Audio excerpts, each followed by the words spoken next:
face and neck skin. That is, now first talk about this scalp.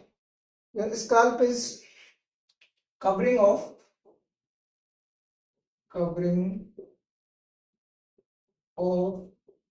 skull. Covering of skull is called scalp. So this is having 5 layers. This is also mnemonic of scalp. If you H4 skin, C4 connective tissue layer, A4 aponeurosis,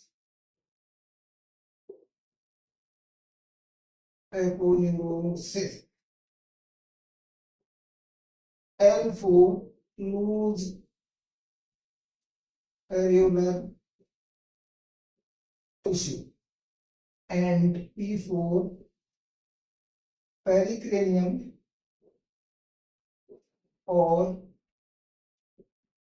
periosteum. These are 5 layers of the skull. Okay, so this is covering of skull, and this MCQ most common ask, how many layers in the skull? There is 5 layers. Answer is 5. Okay, now we will talk about individual layers. Okay, now we will talk about individual layer. First layer is skin. Okay, now we talk about skin. Okay, just first layer is skin. I am talking about in detail. Okay, the skin is very thick skin on the skull, and having more sebaceous glands and hair follicles. So this is the scalp skin is most common site for sebaceous cyst in the body. Because of it's having more sebaceous gland, that's why it's most common site of sebaceous cyst in the body. This is another MCQ, and this is also Viva question in ENT PGs. Now, if we talk about the skin layers, just I am talking about skin layers. Normally skin having 7 layers. Okay, 7 layers are found only palm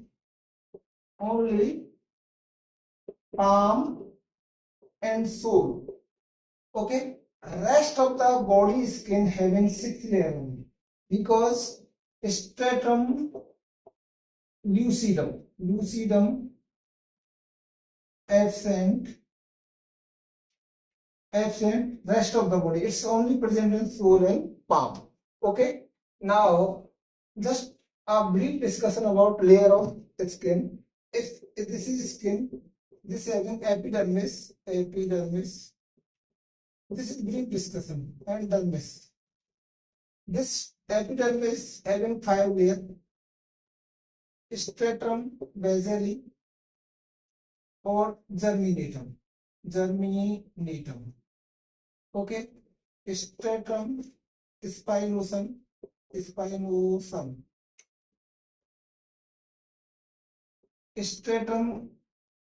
granulosum,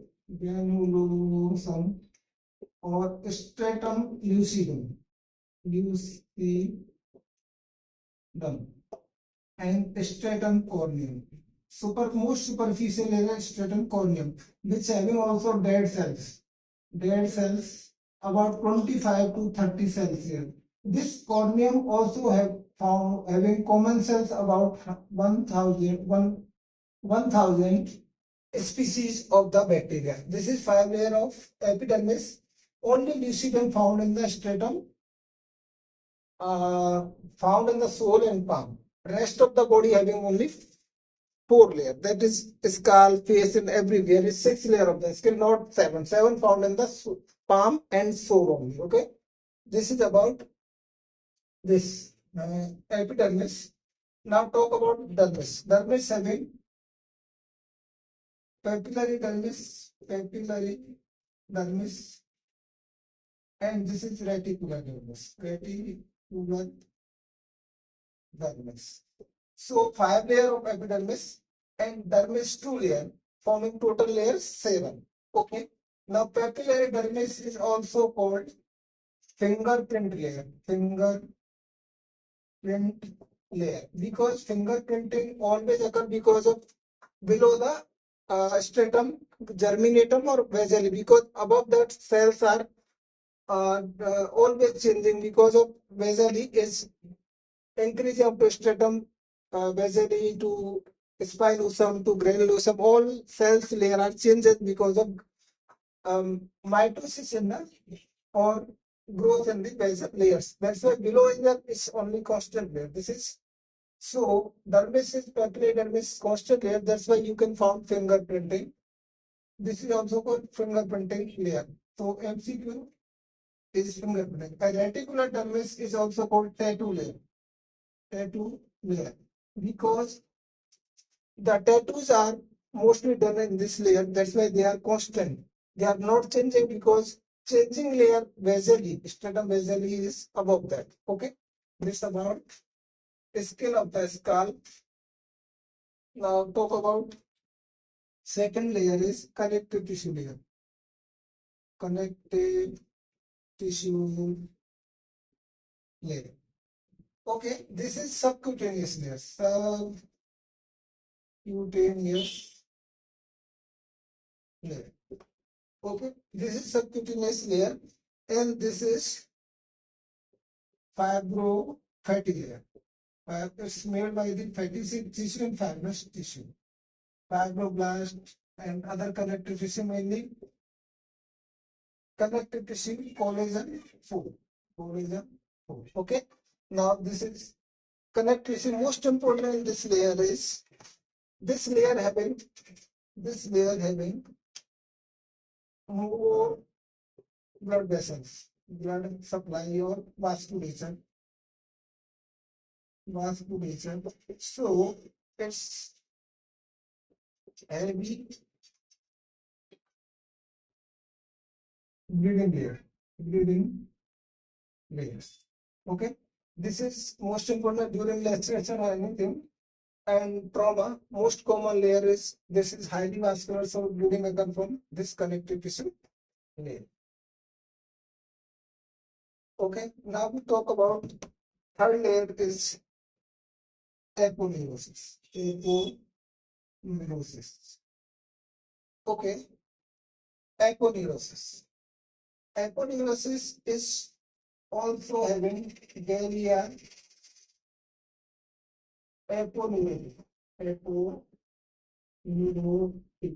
Okay. This having muscles like frontalis, occipitofrontalis muscle, this frontal belly, and this is occipital belly of this frontal belly. Now see, this is skull. Okay. And this is supraorbital margin. Now this is frontal belly of occipitofrontalis. This is posteriorly, this is occipital belly. Occipital belly, or this is frontal belly. Connecting fiber of this is fibrous layer. This is called Gallia aponeurotica. This is Gallia aponeurotica. So this is connection between the frontal belly and occipital belly. This occipital belly origin from the supranuchal line, external occipital protuberance, and insert on the Gallia aponeurotica behind. Say frontal belly arises from the dermis of the supraorbital region. Note it down. Dermis of the supraorbital region. That's why any it's not having any bony connection. That's any trauma occurred. That's why blackening of eye occur because it's don't have any bony attachments. That is also called raccoon of the eye. Raccoon eye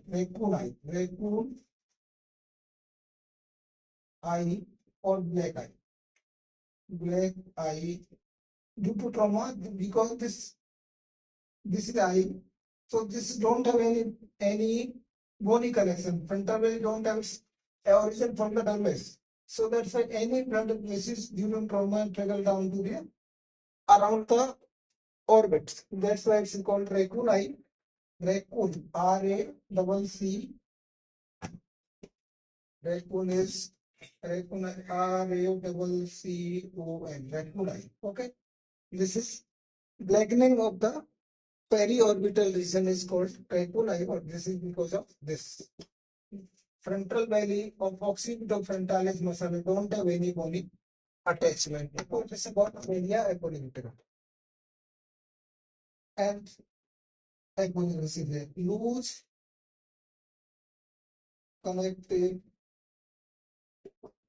tissue layer. This is fourth layer. We are talking about this loose connective tissue layer. Loose alveolar tissue. Sorry. Loose alveolar tissue layer. This is very loose tissue, which is see. This is skin. This is Gallia aponeurotica layer, and this is aponeurosis. And see, this is the bone, and in between this layer is having fatty and fibrous tissue also. Fibrous tissue that is loose alveolar tissue, and this is pericardium. Below this is the pericardium. This is pericardium. Above pericardium, this is loose alveolar tissue. It's also having connection of diploid veins intracranially. Diploid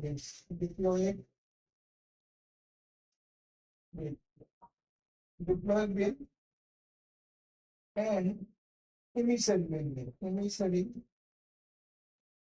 vein layers. Okay.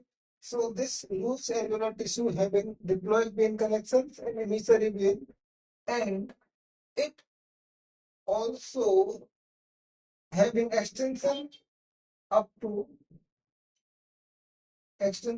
temporal line laterally, not up to zygotic line. See, this having loose alveolar tissue extension to temporal line, but this curve having extension from supraorbital margin to external occipital protuberance, or this mustard and auricle and this zygomatic arch. This is extension of the skull.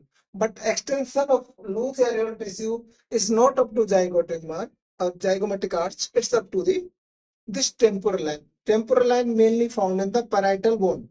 Okay. Remember, it's not located on the temporal bone. It's located on the parietal bone. This is also another MCQ. You have to remember. Okay.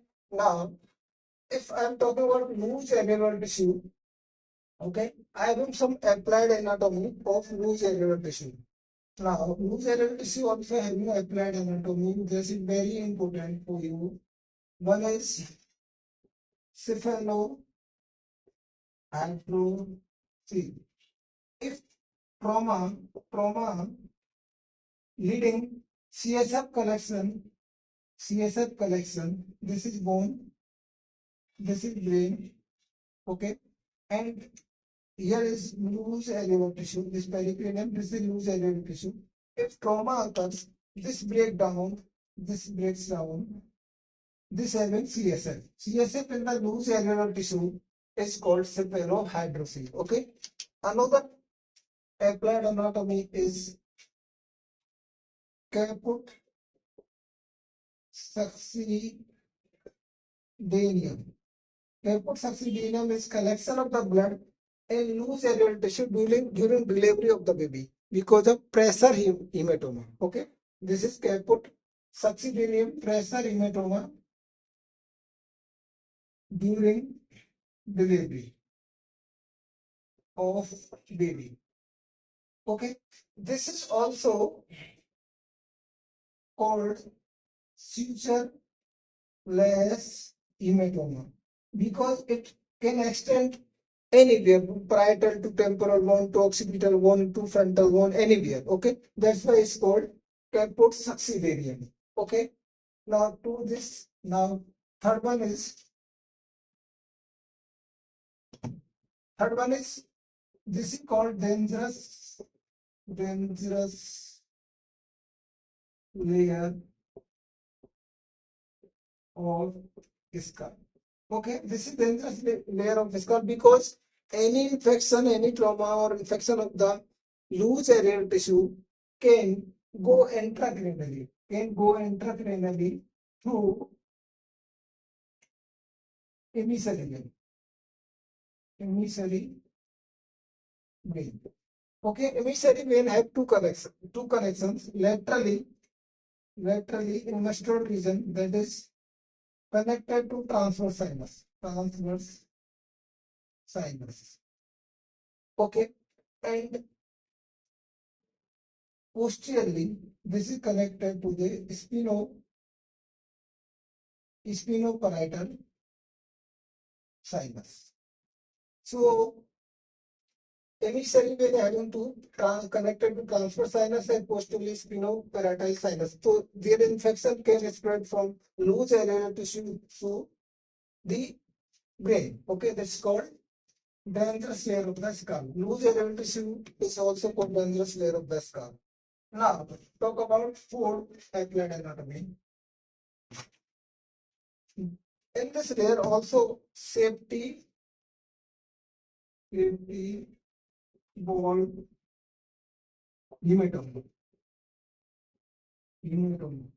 This is also called safety ball hematoma layer because any intracranial hemorrhage during trauma, if communicate to loose areal tissue, it can give space to the brain to expand this. See, this is brain and this is brain. Any hematoma here, so fracture of this bone, any hematoma here can have space in loose area tissue. This is pericranium and this is loose area tissue. So this can give some space. So this is also called safety valve hematoma. So there are four applied anatomy of this loose area tissue.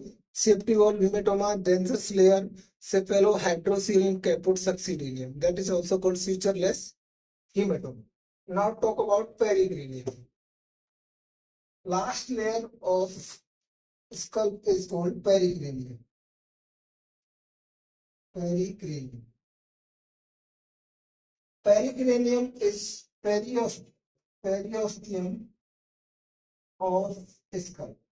Upper covering of skull like frontal bone, temporal bone, occipital bone. This is called periosteum. This outer layer of the bone is periosteum, that is also called pericranium.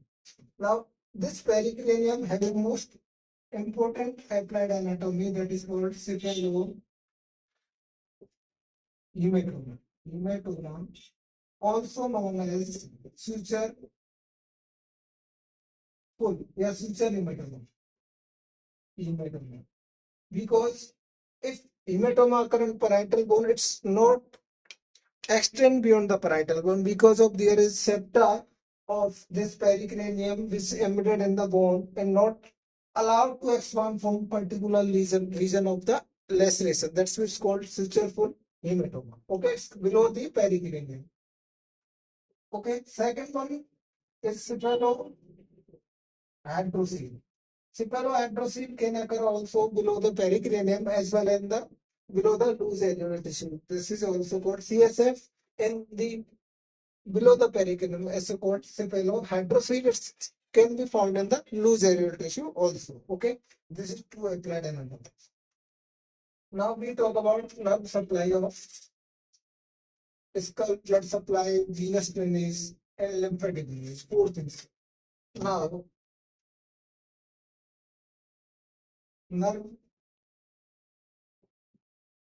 supply of, we are talking about scalp only. So nerve supply of scalp. See, here is it's supplied by the sensory supply, trigeminal. Now I am talking about first sensory trigeminal nerve and C2 and C3 nerve. Okay. How? Now I will tell you. Okay. See, I am drawing face.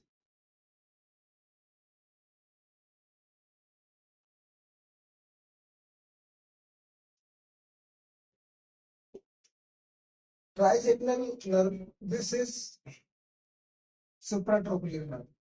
Supratrochlear nerve. Okay.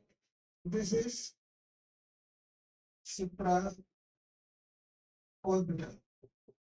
orbital nerve.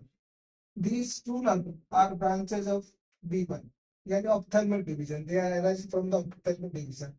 So two nerves are supratrochlear and supraorbital. Now talk about this here. This is zygoma. Suppose this is here. Zygoma, here is one branch that is called zygomatico temporal nerve. Okay, this will form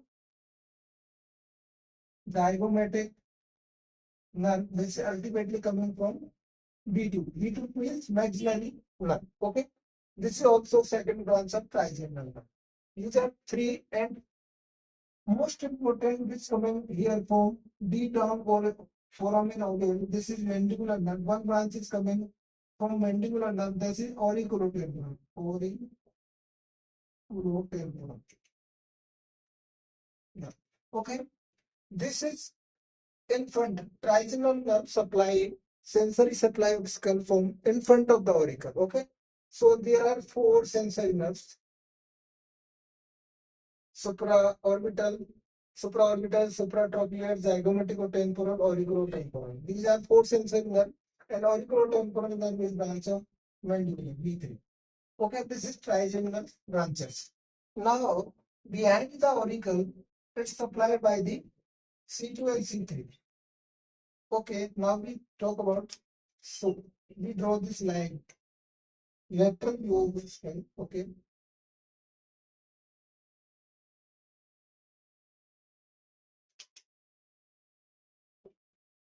here is one branch. This is branch of posterior division of greater auricular nerve. Greater auricular nerve. That is C2 and C3. Ventral lamina of C2, C3. One nerve is greater auricular. Posterior division of greater auricular nerve. Second one is lesser occipital nerve. Lesser occipital nerve. It is also coming from C2 and C3. Now, this is also one large branch of greater occipital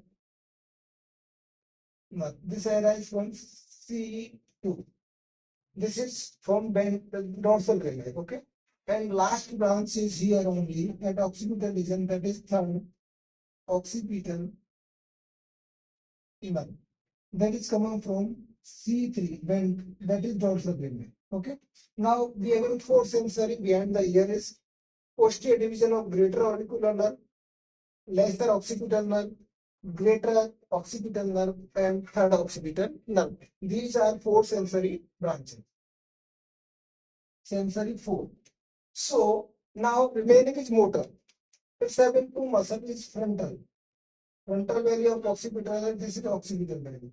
So this supply by the posterior auricular nerve of facial nerve. Okay. This is the style of mustard foramen. So this supply by the posterior auricular nerve. We have got five nerve behind the auricle or five nerve in front of auricle. Now four are we have mentioned in sensory. Now motor is one behind and one in front. That is in front is, this is supplied by temporal branch of facial. So occipital frontal belly is supplied by temporal branch of occipital. Five branches: temporal, zygomatic, mandibular, and cervical. The uppermost branch of pes anserius is supplied temporal branch that is supplied the frontal nerve. Okay, this is all about five nerve in front of the ear and five nerve behind the ear. This auricle that is called nerve supply. Okay.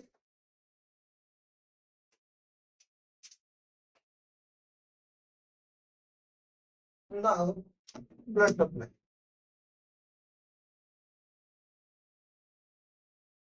Blood supply of scalp. If we draw this ear and scalp. Okay. Now if two nerve is coming from this supra artery, supratrochlear artery, supraorbital artery, supraorbital artery. These are coming from ICA through ophthalmic artery. Okay, ICA ophthalmic artery then divided into two, supratrochlear and supraorbital artery. And here in front is general branch of ECA, external carotid artery. This is ICA division are two, supraorbital and supratrochlear. This is superior superficial temporal artery. Is branch of ICA external carotid artery.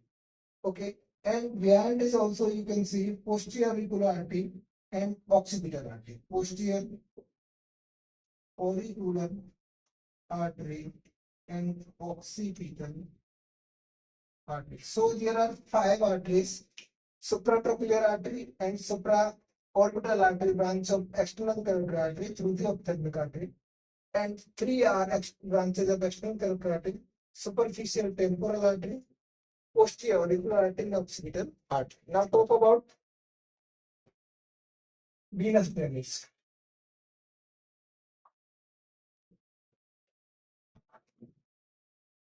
Venous drainage of skull. Okay, suppose see there are two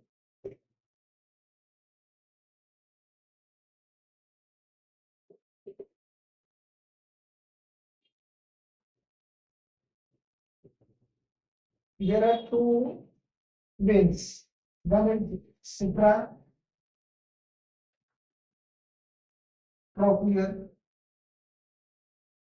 vein, supraorbital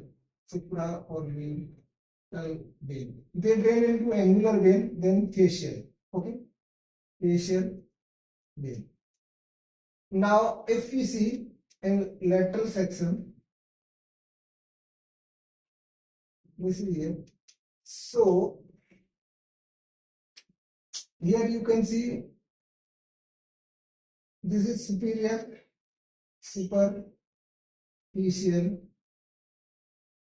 temporal vein, and here is coming from below the diagonal one vein is coming, that is maxillary vein, forming the retromandibular vein. Okay, retromandibular vein. This superficial temporal vein drains to retromandibular vein. Now behind the ear is one posterior auricular vein.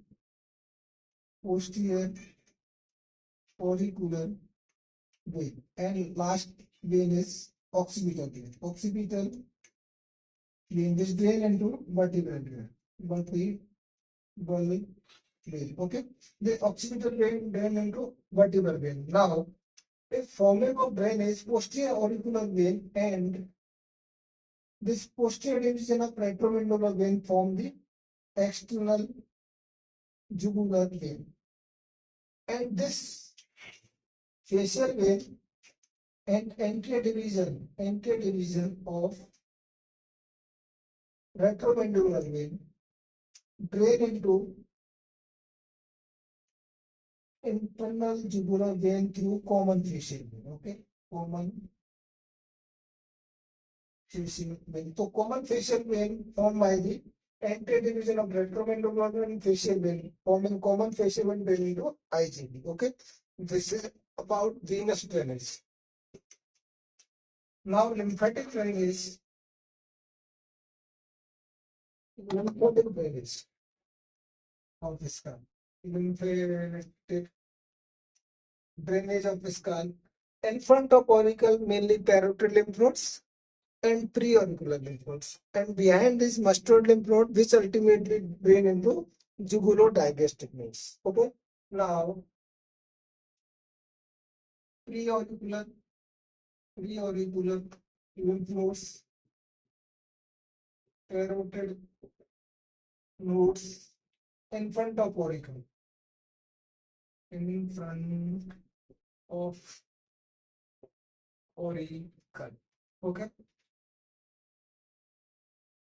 And behind the ear is occipital nodes,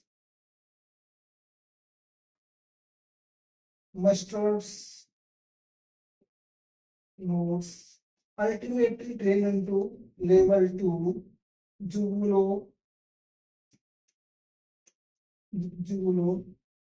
digastric nodes. Okay, this is all about the skull. Thank you so much, guys. Hi guys, this lecture about the whole skull. It's having skull base as well as the calvarium. So total skull bones are 28 and skull base having total bones about 25. So let's talk about the skull as whole concept about the skull. Hi guys, I am Dr. Sunil Sharma. Now this is my fourth video. Now we will talk about skull. Okay. Decoding of head and neck for ENTPGs and need. Now skull. The part 1 I am going through exterior and general part of the skull. Now skull is made up of 28 bones according to Gray anatomy. Okay. 28 bone. It's divided into two parts, that is mandible 1 and cranium, also called calvaria. Calvaria again divided into two parts. Cranial vault, also called neurocranium, that is having 8 bone, I will tell you. And viscerocranium, that is also called skull base. It's having two parts, ear ossicles having 6 and remaining viscerocranium plus mandible form the facial skeleton 14. So this is how it forms. Skull is this skull, this whole is called skull. If you see extend from this chin to the foramen magnum, the occipital condyles, and up to the vertex below up to the chin. This is the extent of this skull. Okay, this is whole is skull. Mandible include in the skull. Hard bone is not included in the skull. Okay, remember this. This is base all about basic of the skull. Now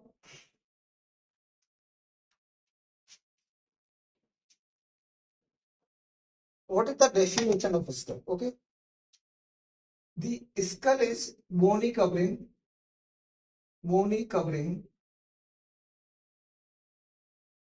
of brain, meninges, CSF,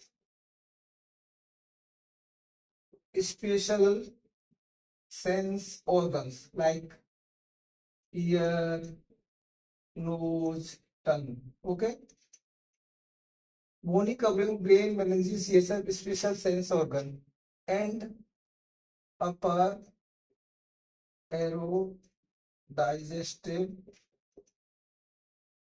tract. So if you see its skull, whole skull, it's also cover the upper part of the eating and airway. That is food pipe and wind pipe. This is called the definition. It's part of axial skeleton.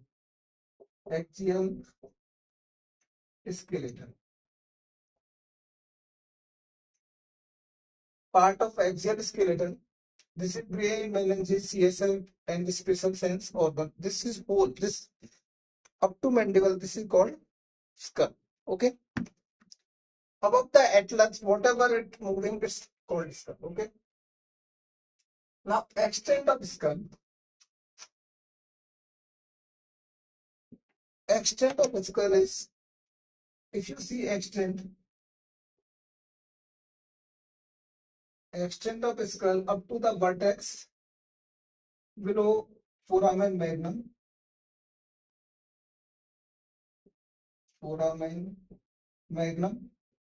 condyles, occipital condyles, and laterally from chin, mandible, up to the external occipital protuberance. It means whatever above the atlas is whole skull. Okay, this is whole skull. You can see this. It's having 28 bones.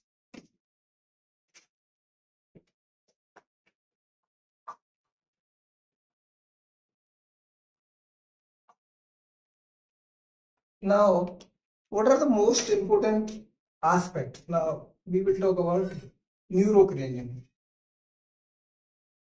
Neurocranium. It's also called cranial vault, having 8 bones. You just have to understand the bone. Don't have to make any mnemonics and anything else. Just I will tell you how. If you count total 8 bones, if you see this is the frontal, parietal, temporal, occipital, and this nose, behind this nose is ethmoid, and base having that sphenoid one. So how will count total 8 bones? Now if you see paired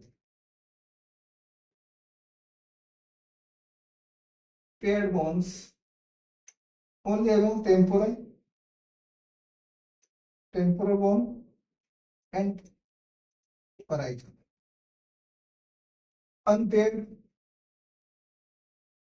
Unpaired part of neurocranium, sphenoid, ethmoid, frontal, and occipital. See, this is 4 and this is paired to total 8. Okay, so this is how paired bone are in neurocranium: temporal bone, parietal bone, sphenoid, ethmoid, frontal, and occipital. You just don't. You have to understand this. This is frontal bone 1. This, okay. This is occipital bone 1. These are 2 parietal bones. Okay, see, these are 2 parietal bones. This is 1 frontal, and this is 2 temporal bones. See, this is temporal and this is temporal. If you see, this is the sphenoid bone. Okay, sphenoid bone, and behind this nose you can see this is, above this is ethmoid bone. Okay, so this is all about neurocranium.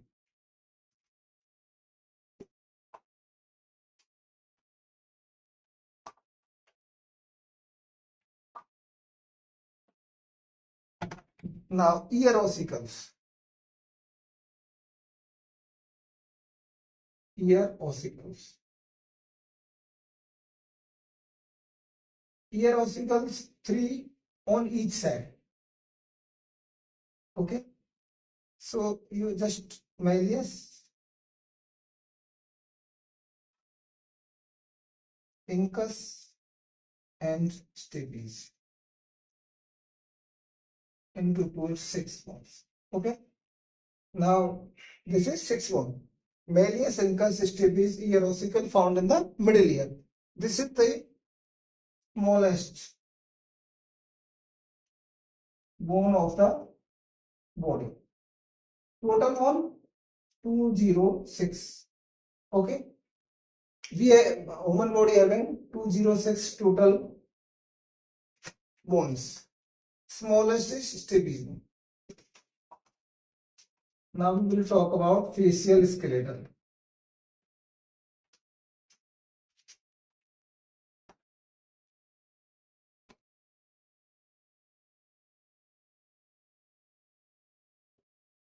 Facial skeleton. Skeleton. Okay. Facial skeleton having total 14 bones. Okay. You just understand it. See, this is nasal bone. Behind this lacrimal. This is maxillary, zygomatic, mandible, vomer, and inferior ethmoid palatine bone. This is so simple. Now,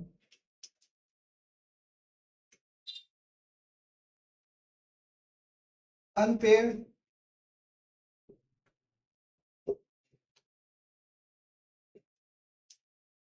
vomer, mandible. Okay, two bone. Unpaired vomer and mandible. Now we will talk about paired facial skeleton. Now we will start from this nasal. This is nasal. Okay. Behind this, if you see lacrimal,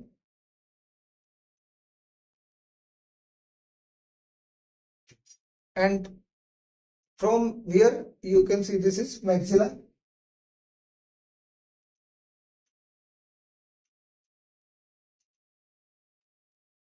Lateral to this is zygoma. If you see in the nose,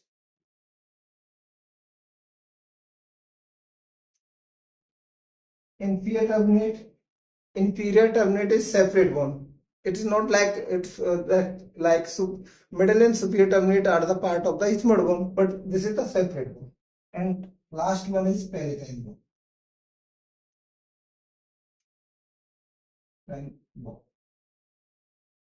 These are paired bones. So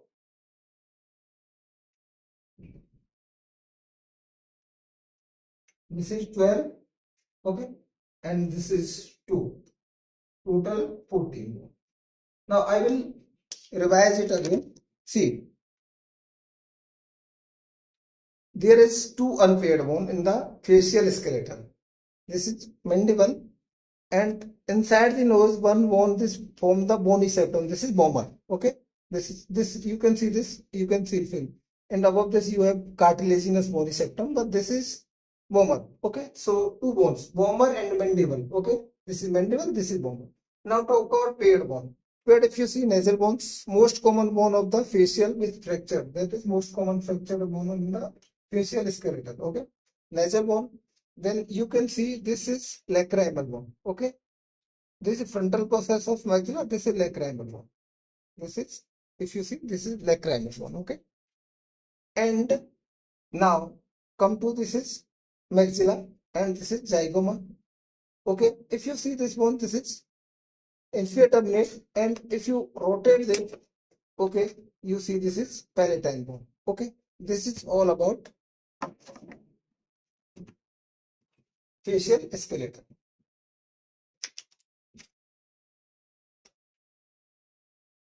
Now it's having total bones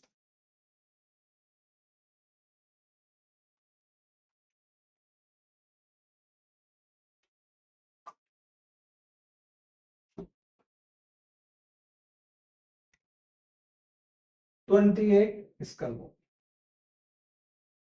So many MCQs can be asked 20 to 20 and 40. Answer should be according to Gray anatomy should be 28. Most common MCQ it can be asked. If they will ask about neurocranium, it's having 8 bone. Yeah, if ask about cranial vault, that is having covered the neurocranial part having 8 bones. Facial skeleton 14 bone. What is paired, what is unpaired, I have already told you. Okay, now development. Okay, development, if you see All bones develop from mesenchyme.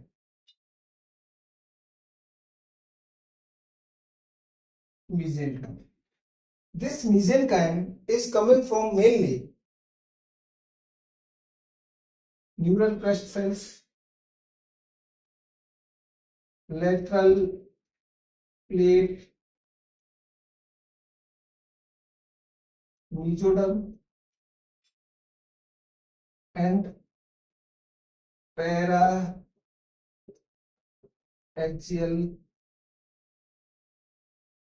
mesoderm. Okay, this mesenchyme coming from neural crest cell, lateral plate mesoderm, paraaxial mesoderm.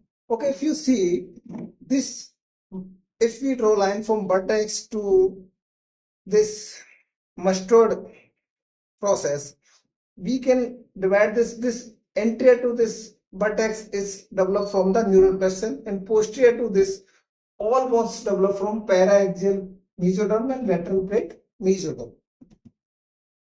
Okay, this mesenchyme having two type of ossifications.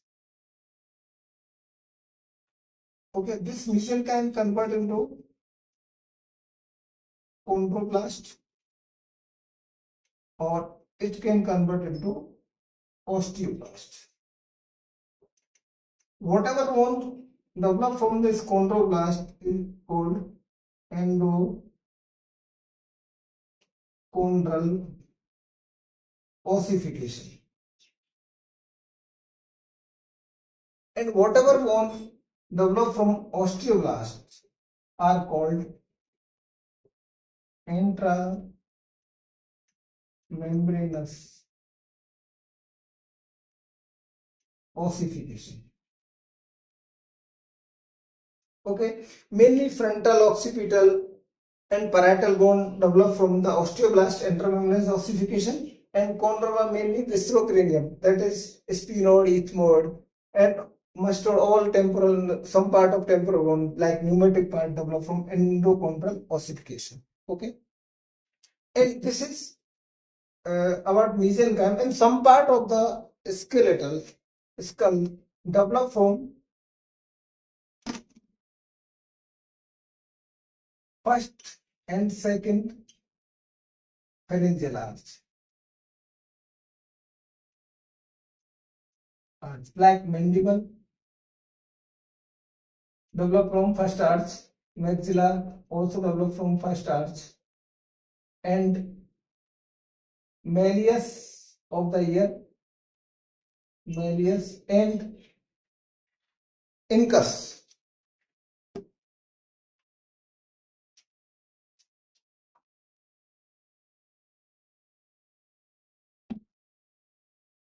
First arch, malleus, incus, and second arch is stapes. Okay, these all about development of the skull. So development paraaxial mesoderm, lateral plate mesoderm, neural crest cells also called fourth germ cell layer, neural crest cells also called fourth germ cell layer, and first and secondary pharyngeal arch form the skull.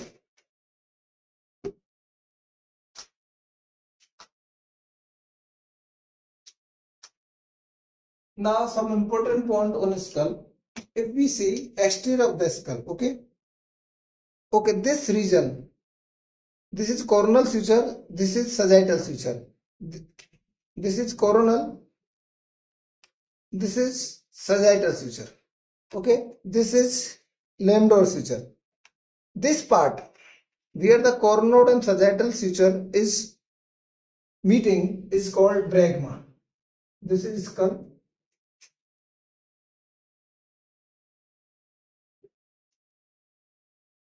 This is coronal suture.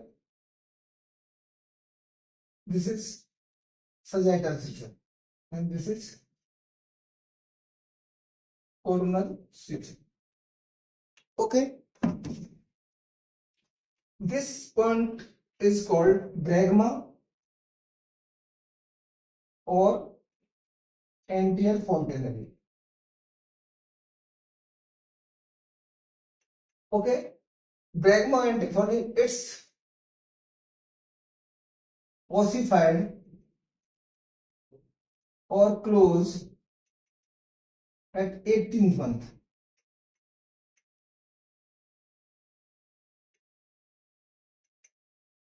18 month. Now this region, where Lamboid and sagittal suture meets, this is called posterior fontanelle.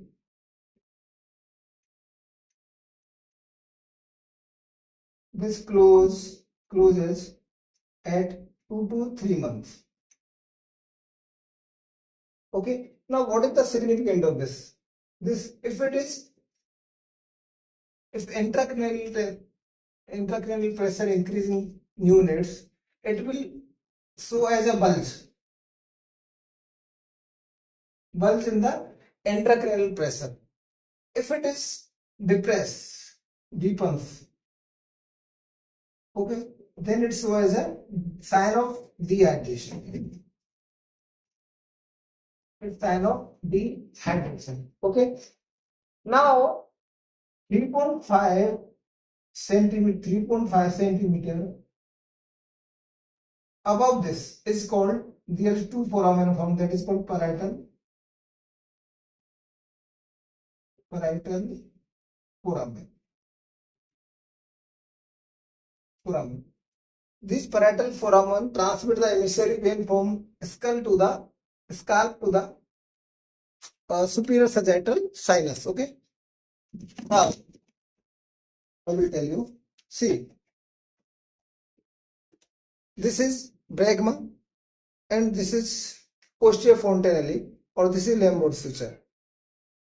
3.5 centimeter to this. See, this is, both are these. This is artificial skull, that's are not prominent. These are two parietal foramens. Okay, this transmit the emissary vein, and this in between two parietal foramen is one point is called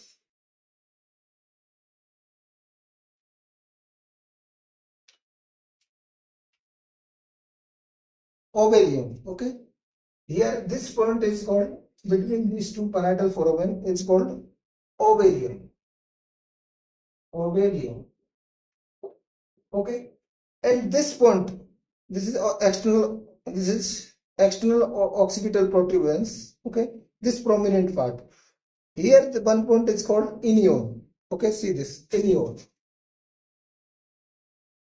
inion, and these are supraorbital margin, and above this is foramen, is called supraorbital foramen, and this superciliary arch which merges in the midline is called glabella. Okay, this region is called glabella.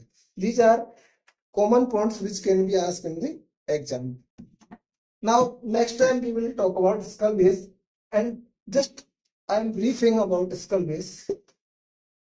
A lot of guys don't know what is the skull base. Okay, so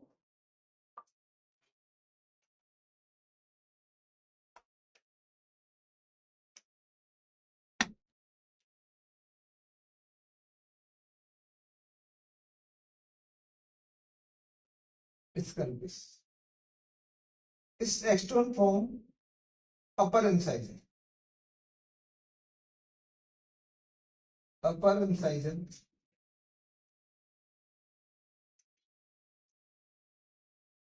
It's extend from upper incisor to posteriorly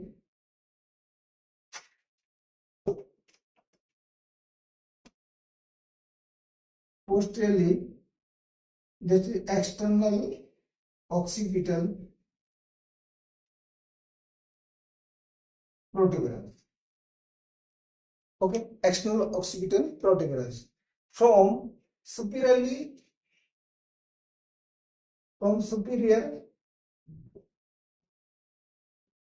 temporal line to foramen magnum or occipital condyle. This is extent of skull base. See, from here, chin. Sorry, not chin, incisor. This is incisor teeth.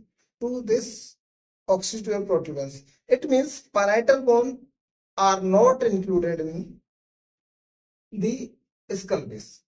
All bones, frontal form the orbital plate of this front anterior cranial fossa, and occipital also form the base of the posterior cranial fossa. So all bone except parietal bone included in the skull base. Now, also mandible is not included in the skull base. So upper incisor here, if you remove, I have already removed the mandible. So from here, incisor to external occipital protuberance. Laterally, if you see this mustard process, zygoma, okay, and this temporal bone, except parietal, all bone are included in the skull base. Thank you so much. Next time I will tell you about extent of the skull base and detail about interior of the skull. Okay.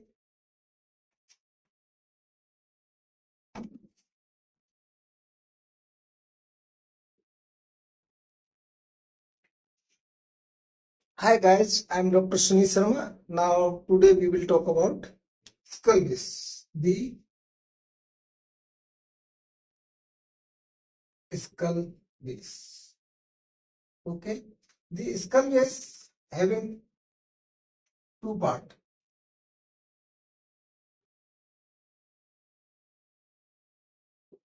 Exocranial skull base and endocranial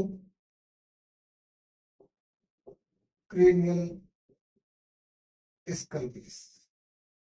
Okay. Let's having two parts, exocranial skull base and endocranial skull base. Okay. Now exocranial skull base and endocranial skull base is very important. It's very complex anatomy as surgically and morphological.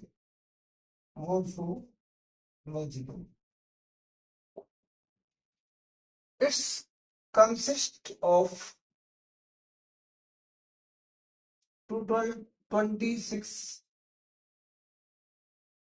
bones. Means if we remove the mandible, it consists of 25 bones. Total 25 bones. As you know, skull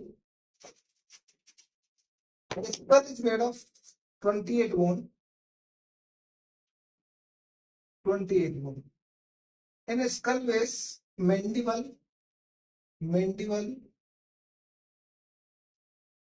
and parietal. Two parietal, one mandible. 28 minus 3 is 25. So skull base consists of 25 bones.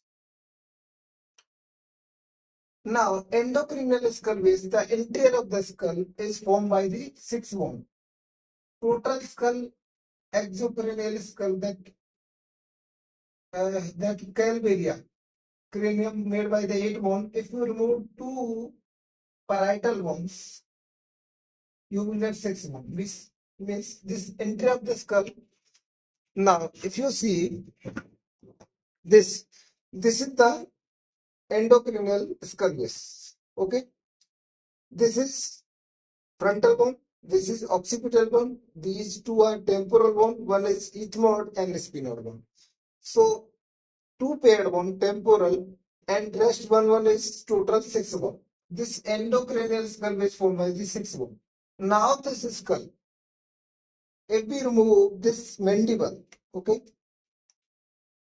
if I am removing this mandible, now see, this is called the skull base whole. This is exocranial skull base, this is endocranial skull base. This whole is endocranial skull base, interior of the skull base. This is norma basalis or exocranial skull base whole. Okay, we have removed this parietal bones both and remove this mandible. Okay, now we will talk about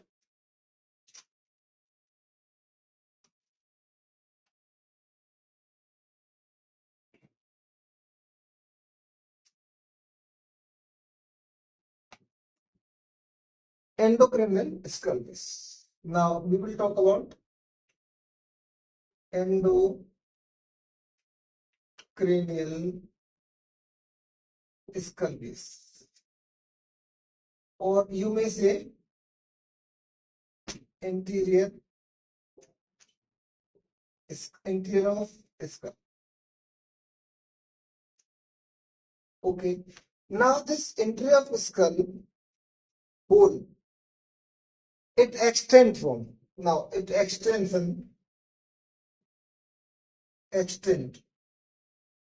from this.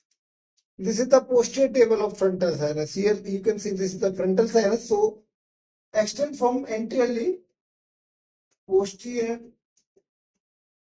table of frontal sinus. Okay, to this internal occipital protuberance. To occipital protuberance. Internal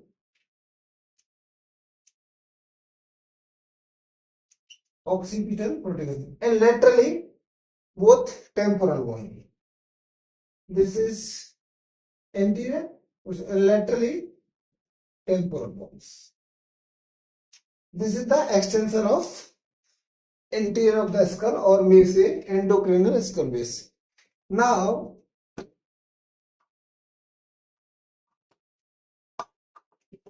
this endocranial skull base again divided into three parts.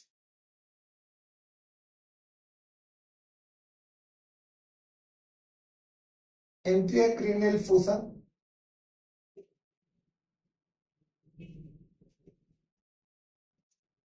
middle cranial fossa, or posterior cranial fossa.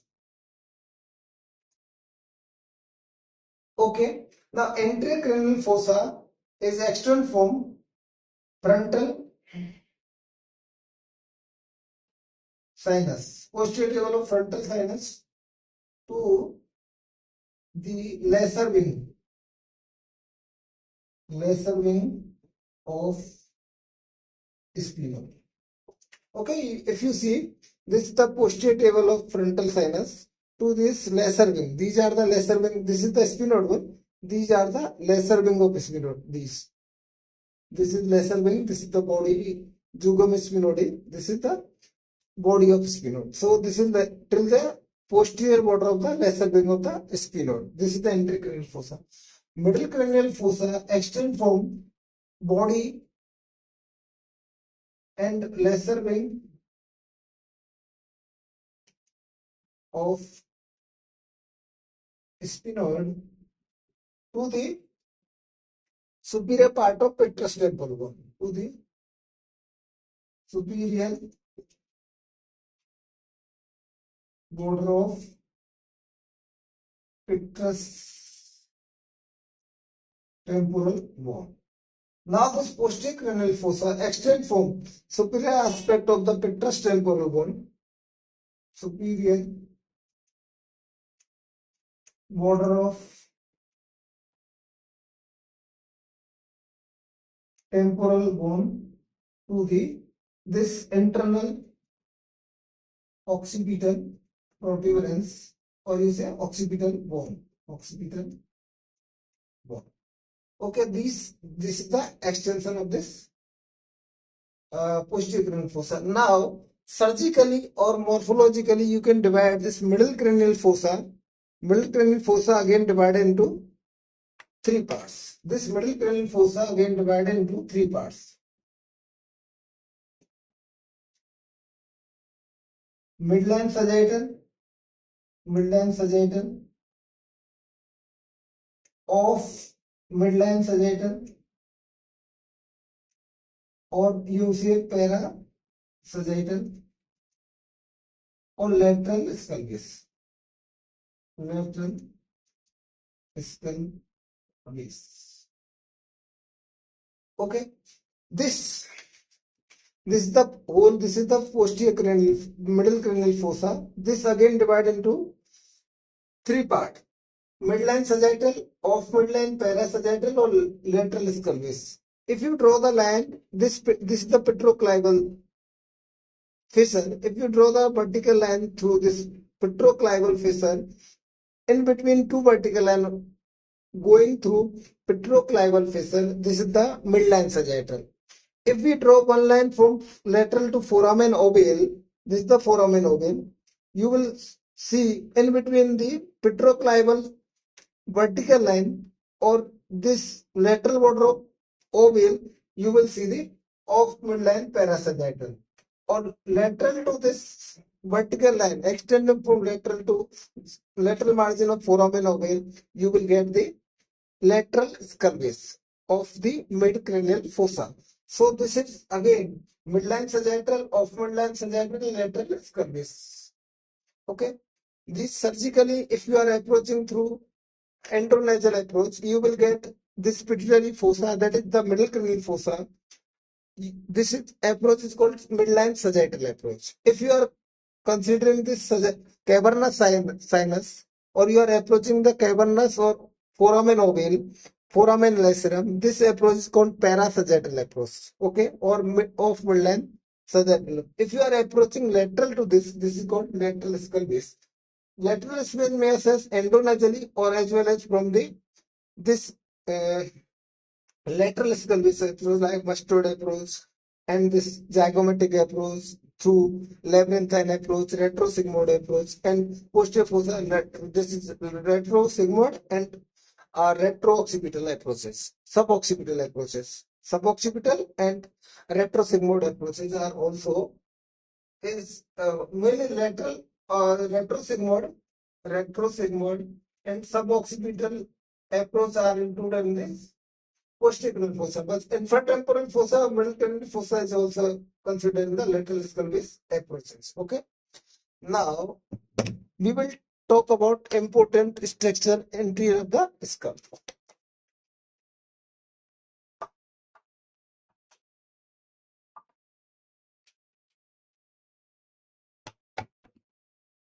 Now we will talk about anterior cranial fossa.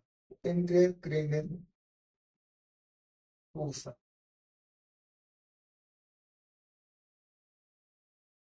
This is called this vertical crust in the midline of posterior table of frontal sinus is called frontal crust. Frontal crust. This gives origin to the Fox cerebri. This is the dural extension which extends from anterior Fox cerebri to the internal occipital protuberance. And this in between this elevated triangular bone is called crista galli. Crista galli. Crista galli is part of ethmoid bone. Is also the origin of the Fox cerebri. In between this frontal crust or crista galli, you can see one pit. This is called foramen cecum. This is called foramen cecum. MCQ can be asked here. This is normally blind. Normally blind closed. Okay. But sometimes we have emissary vein. Emissary vein. Sometimes emissary vein which connect superior sagittal sinus to the nasal veins, nasal cavity. Okay. Sometimes mostly it's blind sac and some blind fossa or it is closed, but sometimes may pass emissary vein that connect the nasal cavity to superior sagittal sinus. Around this crista galli, okay, this is the crista galli. You see this pit, fenestrated pit in the ethmoid bone. This is called cibriform foramens. Cibriform plates is fenestrated. Next is cibriform plates. Fenestrated.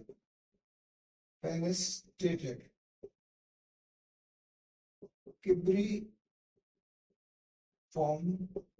plate having multiple foramen, mostly 15 to 20 foramina, and steady foramina, which transmit to 15 to 20 filaments of functional olfactory non-rootlets. Rootlets. Okay, total neuron may be 6 million, 6 to 7 million, but MCQ you got 6 million.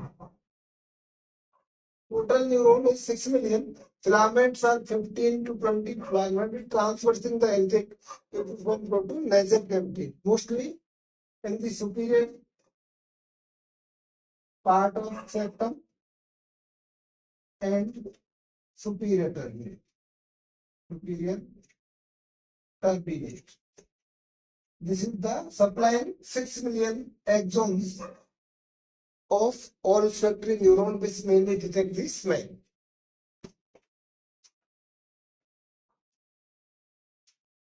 Now in intracranial fossa, you find this area. It's called this posterior to the area called jugum sphenoides. It is hard bone mainly, that is called jugum sphenoides. Now this is mainly about intracranial fossa. Now we will talk about middle cranial fossa. Now intracranial fossa extend up to the anterior node process. Posterior table of frontal sinus. This is the posterior to the posterior anterior node process. Anterior node process and posterior margin of lesser. This is the extension of intracranial fossa. Okay, this is all about intracranial fossa. Now we will talk about middle cranial fossa.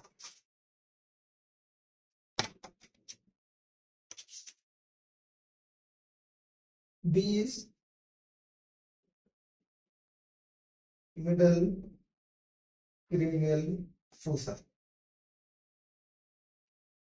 Middle cranial fossa extends from posterior margin of lesser wing of sphenoid anterior node process to the superior border of the petrous temporal bone. This is the petrous temporal bone and this is the base sphenoidal.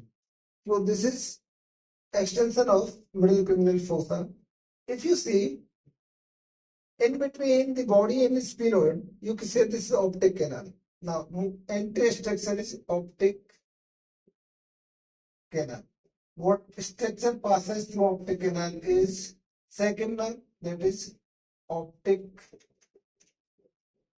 nerve, important. Optic nerve and ophthalmic artery. Okay, and another important structure passing through this is sympathetic plexus around ophthalmic artery. So these three structures passing through optic canal. One is secondary optic nerve, ophthalmic artery, and sympathetic plexus around the ophthalmic artery. These three structures passing through this optic canal. Now, below this and lateral to this, you find this is the, if you see, this is the superior orbital fissure. Okay. Now, structure passing through superior orbital fissure. Superior orbital fissure. Okay. Superior orbital fissure structure passing through this. This is the, if you see, this is the lateral part, this is the median part. Below is median part. If you will draw the diagram of this is like this. This is superior orbital fissure. Medially it is enlarged, and this is optic canal above this. Okay, structure passing through this most superiorly. This is superior ophthalmic vein. Most inferior to medially, this is inferior ophthalmic vein. Okay, this is whole is of superior orbital fissure. Okay, in between you see this is the frontal nerve. I will draw this frontal nerve, trochlear nerve, fourth trochlear nerve. Okay, anterosuperiorly. If we draw this is the fibrous ring of J. Okay, this is annular ligament or fibrous ring of J. This originate four muscle: lateral rectus, medial rectus, superior rectus, or inferior rectus. Okay, annular chain. This is the annulus of J. This fibrous ring of J originate fourth. In between this, it's having both optic canal and middle part of the superior orbital fissure where it passes. This is superior division of oculomotor, third nerve, oculomotor nerve. This is inferior division of third nerve, oculomotor nerve. In between you may see nasociliary nerve. Nasociliary is branch of ophthalmic division of trigeminal fifth nerve. Nasociliary, this is branch of B1. And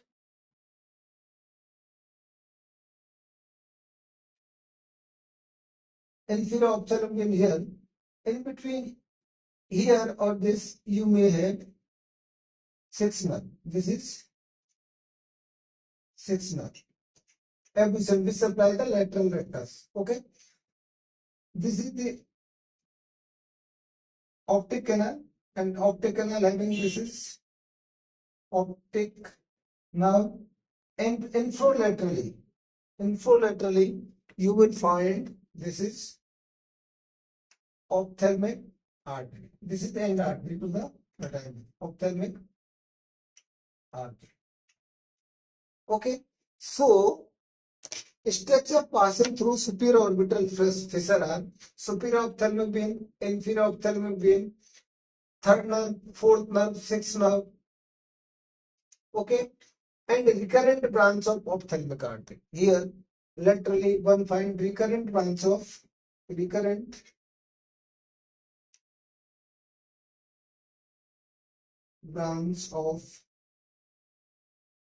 ophthalmic artery. Recurrent branch of these are structure passing through the superior orbital fissure. Now we will talk about simultaneously. I will talk about inferior orbital fissure. So you will get the structure passing through inferior orbital fissure. Inferior orbital fissure. Mainly B2 maxillary nerve coming from foramen rotundum, and branch of it that is zygomatic nerve. This is sensory branch. One zygomatic is also called facial nerve branch, but we are talking about B2 branch, that is zygomatic nerve, still coming from the foramen rotundum. Its branch entirely divided by its branch emerging from the zygomatic itself maxillary nerve, and you may find infra orbital vessels. These three structures passing through this, I will show you infraorbital fissure. Okay, so this is the infraorbital fissure. Okay, this connecting the orbit to the infraorbital fossa. This is the infratemporal fossa. This orbit connected through infraorbital fissure to infratemporal fossa. Structure passing, you see this groove. This is the groove for maxillary nerve. B2 becoming here infraorbital nerve. Okay, and with infraorbital vessels, and one branch coming from this. This is the zygomatic coming from this. These three structures passing through some emissary vein also passing through this. Some emissary vein. Okay. If you see diagram, this is infraorbital fissure. One main branch groove like is coming like this. This is V2 McGregor. Some emissary vein passing through this connecting to infratemporal fossa to orbit, and this is the zygomatic nerve branch of itself coming from this, and infraorbital vessels. These are the content or structure passing through infraorbital fissure. B2 zygomatic nerve, infraorbital vessels. This is commonly asked MCQ. Okay.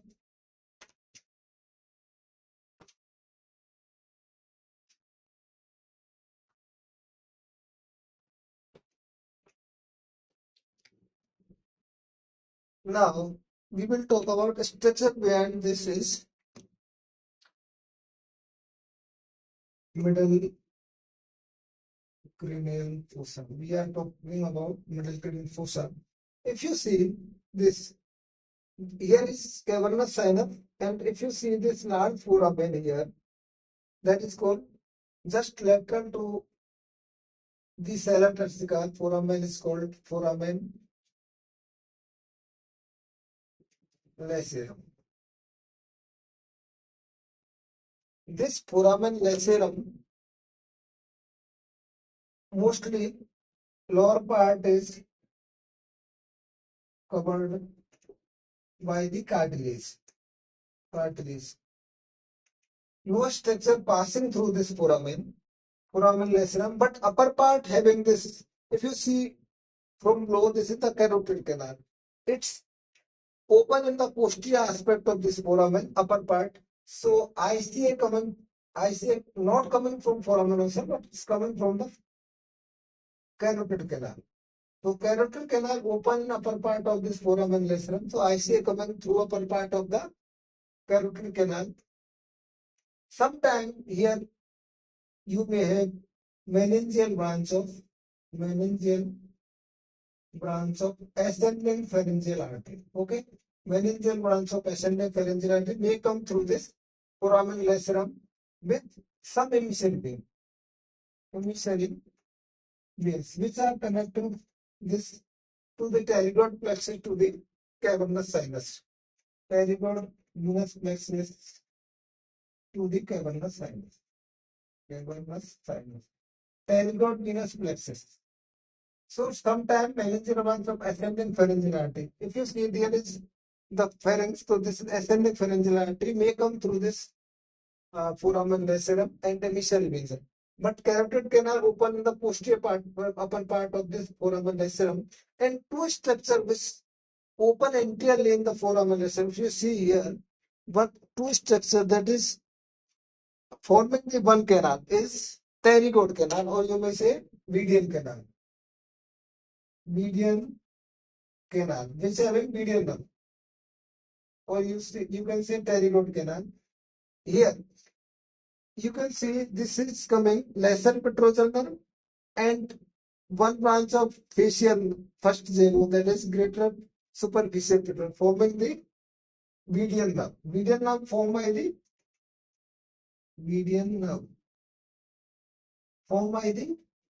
greater superficial petrosal nerve or lesser petrosal nerve. This branch of the ninth and this is branch of the seventh. And sympathetic plexus around the carotid, forming the median of sympathetic plexus. Around the, so median canal having median nerve and sympathetic plexus around the this IC, internal carotid artery. So structure normally it's blind close by the cartilage. Sometimes meningeal branch of ascending pharyngeal artery or emissary may pass through this foramen lacerum. Normally it's blind. But upper part and posterior part in the IC opening, that is carotid canal opening in the foramen lacerum, entrally one opening that is called pterygoid canal, which is also very important structure during nasopharyngeal angiofibroma surgery or any nasopharyngeal tumor surgery to identify the ICA. Okay, paraclival ICA may be identified by the median nerve, which open the pterygoid, spinopalatal foramen or pterygoid canal.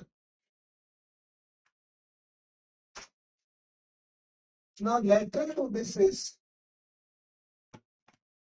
just here. You see, this is the foramen. If lateral to this, these are lateral to foramen, lateral, there are three foramen, anterior to posterior. If you see,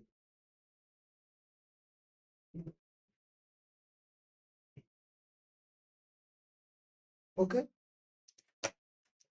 if you see, this is the foramen lacerum, this is the sella turcica, okay, this sella turcica foramen lacerum.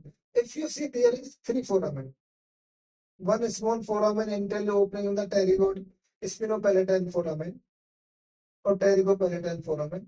Lateral to this large foramen that is called oval shaped foramen ovale, and posterior to this foramen is called foramen spinosum. Foramen spinosum. So these three foramen, this foramen rotundum, foramen ovale, and this small foramen, foramen spinosum, are situated in the greater wing of the sphenoid. But foramen lacerum is not situated in any bone. It is gap between the body of sphenoid, petrous temporal bone, and greater wing of the sphenoid. It is gap, not any. It's not going through any bone. But these foramen are part of the greater wing of sphenoid and structure passing through this. If you see, this is the foramen rotundum. Foramen rotundum, mainly structure passing through this foramen rotundum is maxillary nerve, V2, and emissary vein.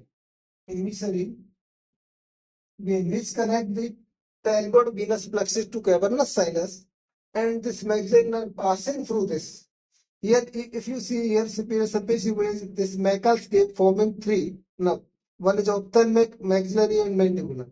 So, maxillary nerve and emissary vein passing through the foramen rotundum. This is very important MCQ. Okay. This foramen ovale,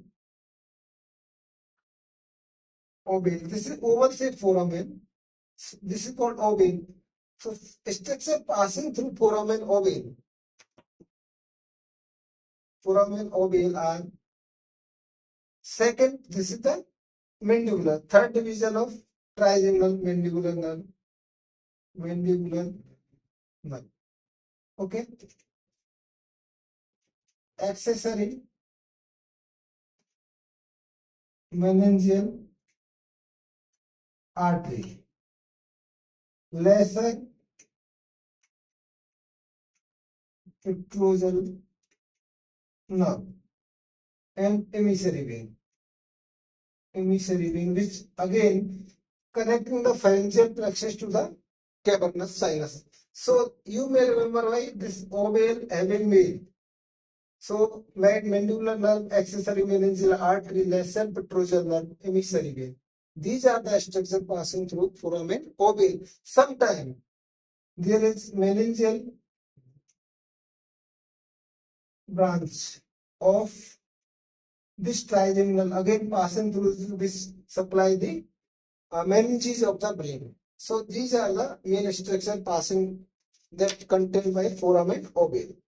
Now behind this, now this is last foramen that is called foramen spinosum. Here, this is foramen behind this oval shape foramen. This is called foramen spinosum.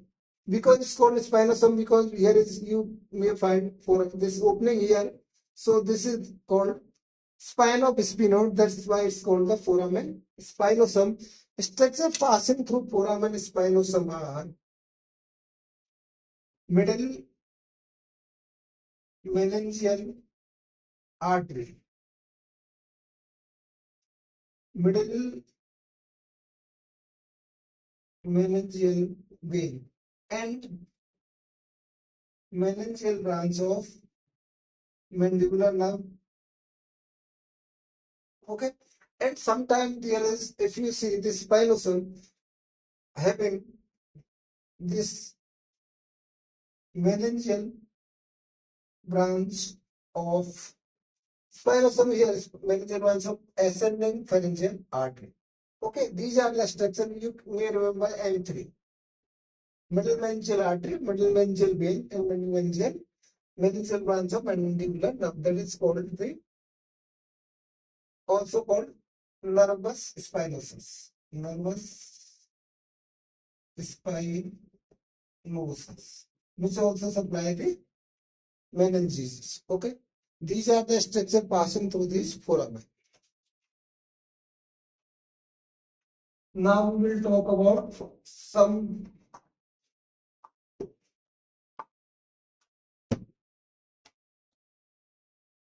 important other foramen, important in middle cranial fossa. One is foramen basilius. In between foramen ovale and spinosum, sometimes there is one foramen that is called foramen basilius. If it is present, mostly it is not present, it passes lesser petrosal nerve. Then this nerve is not passing through foramen ovale, this nerve passing through foramen basilius if it is present. Now another foramen in between this foramen lacerum and ovale, one is foramen is called foramen of sphenoidally. Okay, this is basilius foramen, this is emissary foramen, this is emissary sphenoidally. It's also called emissary sphenoidally foramen. Is passing through, the steps passing through the emissary vein. Emissary vein. Sometimes it present between the foramen ovale here and foramen lacerum. Now we will talk about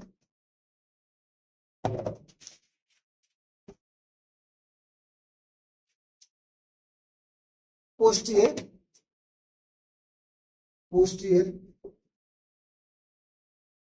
cranial fossa. This is extend from superior border of petrous, this superior border of the petrous temporal bone to this internal occipital protuberance or this squamous part of occipital bone. Here it also entails the external midline, the base sphenoidal and base occipitalis, occipital. In between this large foramen is called foramen magnum. And here you can see this is the another second largest foramen. This is the jugular foramen. And above this is small foramen that is called internal acoustic meatus. And here is called superior petrosal sinus ridge. Above this, the petrous temporal bone. Here ridge is also petroclival ridge is passing through this foramen fossa, the jugular fossa, this inferior petrosal sinus, and this groove behind this is called sigmoid sinus passing through, this is sigmoid ridge, or this is transverse groove which is passing through transverse sinus. Transverse sinus ultimately making the sigmoid and jugular, and sigmoid sinus in the jugular fossa or jugular bulb in the jugular fossa. Now structure passing through this one by one. Largest foramen, if you see, this is the largest foramen magnum. Okay, this foramen magnum structure passing through this. This is the apical ligament. If you see, one apical ligament. This is transverse part of cruciate ligament. Cruciate ligament. This membranous part, membranous pectoria. This is part of the longitudinal ligament which form the membrane tectoria. And with subarachnoid space takes a pass of anterior, posterior, anterior and anterior and posterior spinal arteries and subarachnoid space. Two vertebral arteries, vertebral arteries. Here is spinal accessory nerve, and this lower part of medulla oblongata, lower part of medulla oblongata with meninges. Three meninges passing through, forming the medulla to spinal cord. Okay, this sometime we have cerebellar tonsils. So this is called Arnold-Chiari malformation. But mostly these are not present. But if present cerebral tonsils, that may be a Chiari malformation, Arnold-Chiari malformation. So these are the structures passing through this foramen ovale. So you have to remember, just above this foramen ovale, there is one canal opening here entered in this occipital condyle. This is occipital condyle. Here is one canal opening that is called hypoglossal. Hypoglossal canal. This or we call this is the hypoglossal canal. So anterior to this you may find hypoglossal canal. Hypoglossal canal.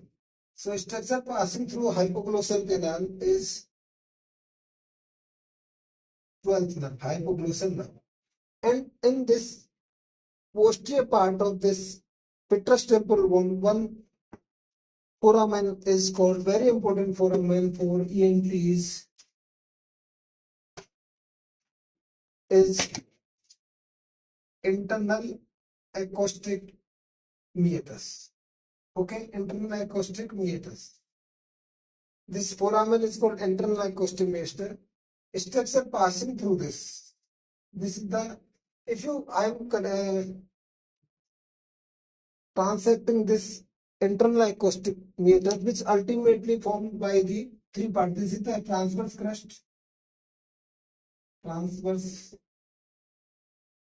crust, and this is the Bilsbo, and this transection of this internal acoustic meatus.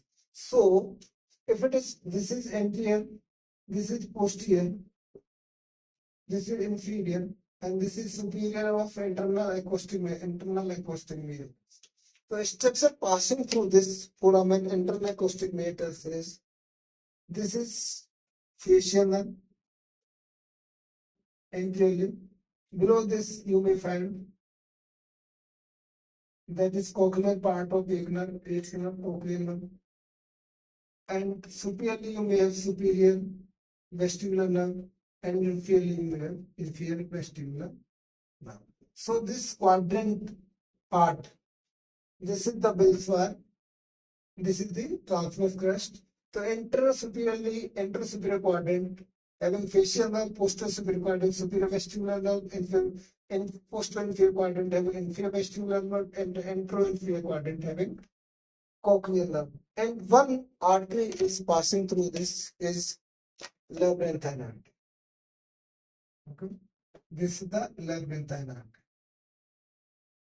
Labyrinthine artery. This is part of ICA, anterior inferior cerebellar artery. Okay, so structure passing through inferior acoustic meatus is mainly 7th nerve,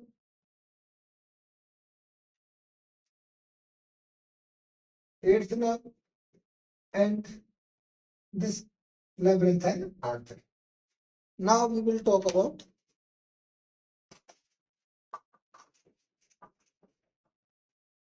jugular fossa.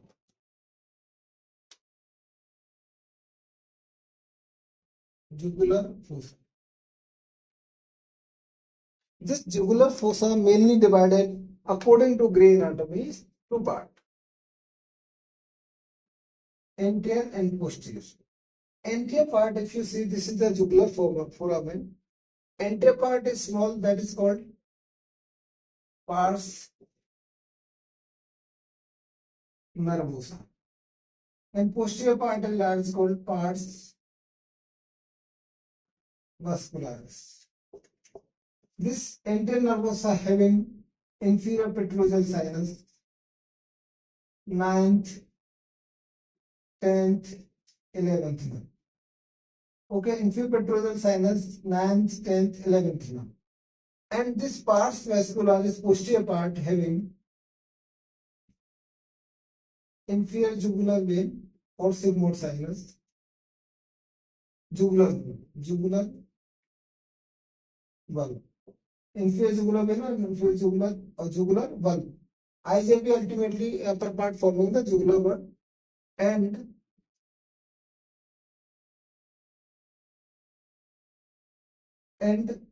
meningeal branch of occipital artery, meningeal branch of occipital artery. These are the structure passing through this. If you will draw this like this posterior part is pars vascularis, or this is pars nervosa. These are the structure passing through foramen, this jugular fossa. Now this is here. If you see posterior most part of this eminence is called internal occipital protuberance. If this triangular area is called Vermilion fossa, which connect it's bifurcate this crust. Internal occipital crust is again forming this divided just above the foramen magnum, forming one triangular area is called Vermilion fossa. That is called Vermilion fossa, where vermis of cerebellum situated. Okay, this is all about entry of the skull. Now skull disc. Now we will talk about part B, that is exocranial skull base formed by 25 bones.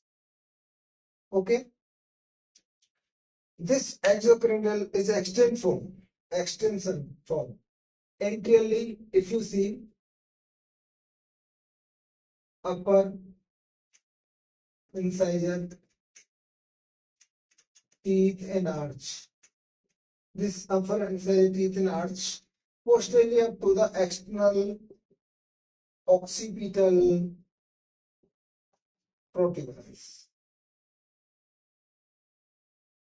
This up to this superior nuchal line, external occipital protuberance, and laterally extend from this upper alveolar arch. This upper alveolar is zygomatic mustard.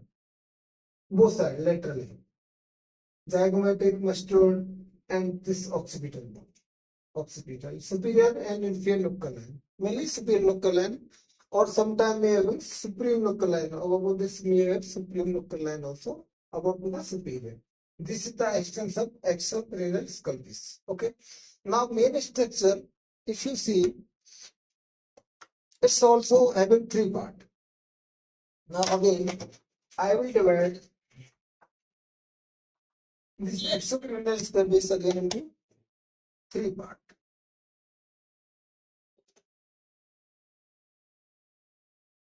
Anterior skull base, anterior part,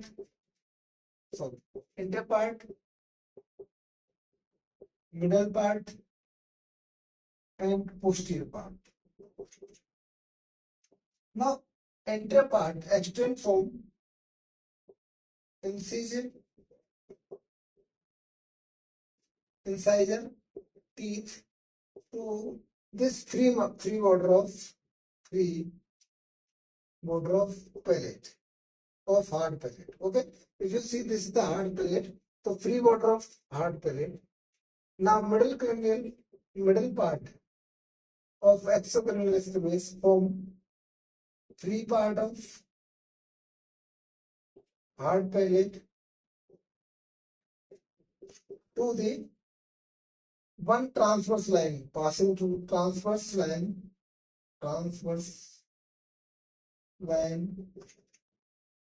passing through transverse line passing through foramen magnum. Foramen magnum. Now this posterior part is behind the transverse line passing through anterior margin of foramen magnum to the external occipital protuberance. It means any approach of the mustard or suboccipital or retrosigmoid approach are in the posterior cranial fossa approaches, not the middle cranial fossa approaches. Okay. If you talk infratemporal fossa approaches are middle or lateral skull base approaches. It's in the middle cranial fossa approaches. Okay. Now main structure of this, if you see in the entry part, this is the entry part. If you see this in the primitive palate, one is fossa is called foramen.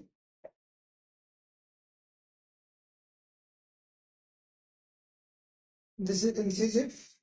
This is called, now I have to remove this.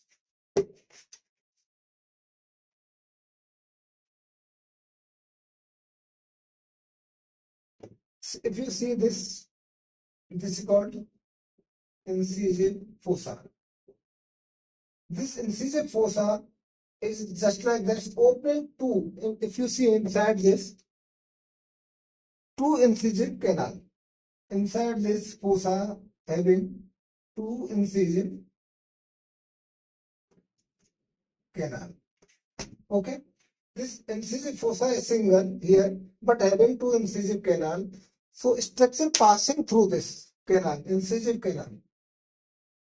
Incisive canal.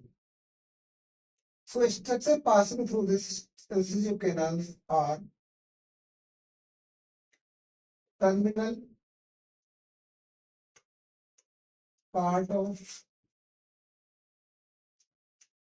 greater palatine vessels, which going through palate to nose. This the terminal part here is greater palatine fossa, greater palatine foramen. This is groove, greater palatine groove, which ultimately going vessels going through this incisive canal are terminal part of greater palatine vessels, and structure coming from nose to palate. This is called nasopalatine nerve. This is part of pterygopalatine ganglion. This nasopalatine nerve coming through incisive canal from nasal side to palate side, or this terminal branch of greater palatine vessel going through palate to nasal side. This is incisive fossa. If you see in the, this is the palatine bone, transverse process of horizontal process of palatine bone. This is the maxillary process of, this is palatine process maxillary bone. In between you see this is the palatomaxillary suture, this is intermaxillary suture, this interpalatine suture. If you see this bone, this is called horizontal part of palatine bone. Here one foramen is called greater palatine foramen on each side. Greater palatine foramen. Structure passing through this greater palatine foramen. This is also MCQ. Greater palatine foramen is greater palatine vessels, greater palatine vessels, and very important, anterior palatine nerve, branch of pterygopalatine nerve. Okay, anterior palatine nerve and greater palatine vessel passing through this greater palatine foramen, MCQ. So you have to understand this. You don't have to this make mnemonic and all things. You have to just understand, you will get it. Now behind this greater palatine, this is the greater palatine, and this pterygoid process, pyramidal process of palatine bone. This is pyramidal. Here, small two foramens, small two or three foramens, is called lesser palatine. This is artificial. It's called. That's why not very much visible in this. This is called two or three foramen. Is called lesser palatine foramen. So structure passing through this lesser palatine foramen are lesser palatine vessels and middle and posterior palatine nerves. Okay, this is very important names. These are two and three foramen. Beyond the greater palatine foramen of each palatine bone, lesser palatine vessels and middle and posterior palatine are passing through lesser palatine foramen. Okay. Now, if you see the middle part, this is the middle part of the exocrine skull base. Structure, this is you can see foramen lacerum, where the foramen ovale. This is the carotid canal. This structure passing through this is the carotid canal having carotid canal. Structure passing through carotid canal is ICA, internal carotid artery, and sympathetic plexus, which form the sometime contribute in the median nerve. Okay, this canal. And if you see this spine, this is styloid process. Okay, so behind this is one foramen that is called stylomastoid foramen. Stylomastoid foramen. So structure passing through this foramen are facial nerve, the vertical part of facial nerve, and artery, that is stylomastoid artery, branch of posterior auricular artery, ultimate branch of ICA. Okay, external carotid artery. So structure passing through stylomastoid foramina, vertical part of facial nerve and stylomastoid artery of posterior cranial fossa. And this enter to this is the occipital condyle, is you can say hypoglossal canal. So structure passing through hypoglossal canal, that is hypoglossal nerve or maybe 12th nerve, and one emissary vein or sometimes the meningeal branch of the occipital artery may passing through this. And posterior to this is the posterior posterior condyle canal. Mainly it's blind. Sometimes structure passing through this is the emissary vein which connect the sinus, that is transverse sinus, to the suboccipital plexus. So posterior condylar canal, posterior condylar canal.